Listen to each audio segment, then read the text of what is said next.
Pure O. ERP for pure O. That's what we're doing today. Let's crack on.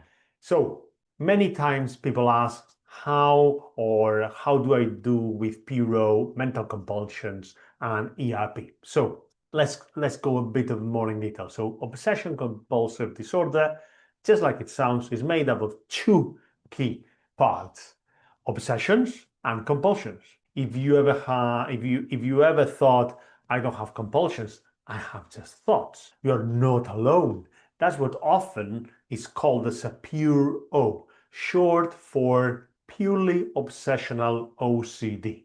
Now, there is a thing. Pure O is a bit of a misname or sort of not clearly explained, because even if you don't have visible rituals, checking, washing, repeating, that doesn't mean that you don't have compulsions.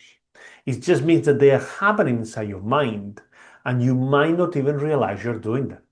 People with overt, things that we can see, compulsion often have mental ones too. And when the external behaviors aren't there, it's easily to feel like you are just thinking. In reality, those thoughts have been engaged with, analyzed, neutralized, or pushed away in ways that count as compulsion. So the engagement with the thoughts, the analyzing of thoughts, it also counts as compulsion. So let's break it down. What mental compulsions actually look like? There are two main types of internal compulsions: engagement with the thoughts, suppressing the thoughts.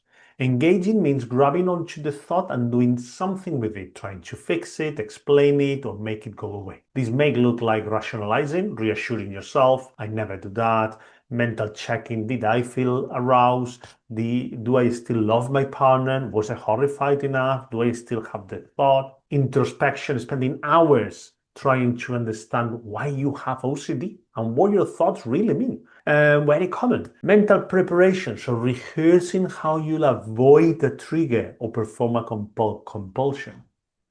And all of these keep you locked into the obsession.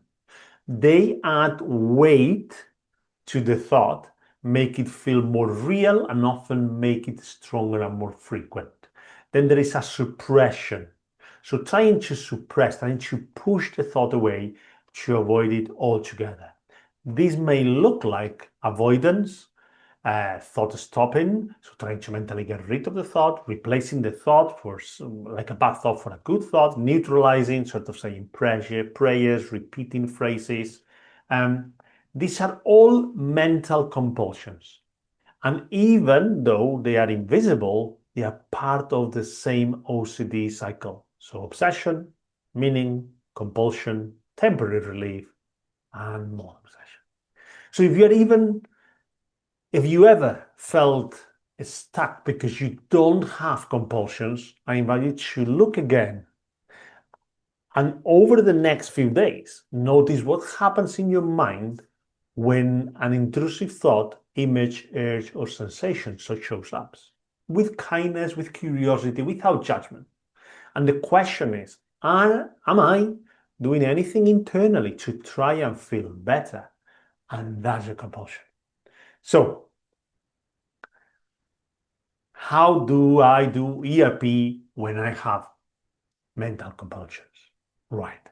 So once you identified your compulsions and they are hidden away or hidden compulsions in your mind, the next question is, how do I expose myself to my fears if my fears is just a thought? Let's take an example. So someone with harm-related obsessions might say, okay, I get it, I'm afraid of hurting someone, and I'm not going to go out and stab someone just to do ERP. And of course, we don't want that. That's just not what we're going to do.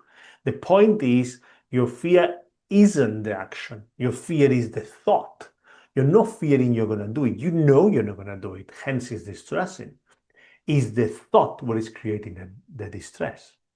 The image, the urge, the sensation, all of those intrusions is what creates the distress and the meaning you attach to them. So you might think, I shouldn't have this thought. It must mean something wrong with me, or I feel this urge, it means I'm dangerous. That's the fear, and that's what ERP targets. So ERP for pure means exposing yourself to the intrusive thoughts, images, urges, or sensations without doing your usual mental rituals. And that's because I invited you to check them. So no checking, no reassurance, no replacing, not neutralizing. It's not about providing the thought, it's not about proving the thought wrong. It's about learning that you can have the thought and not respond, that you can feel the discomfort and still be safe, that you can stay inside your window of tolerance and let the fear pass. Because the goal isn't certainty, the goal is freedom and reclaiming your life. I'm Jaime from the Online Therapy Clinic. If you enjoyed the video, subscribe, share us, like us, comment. Thank you very much.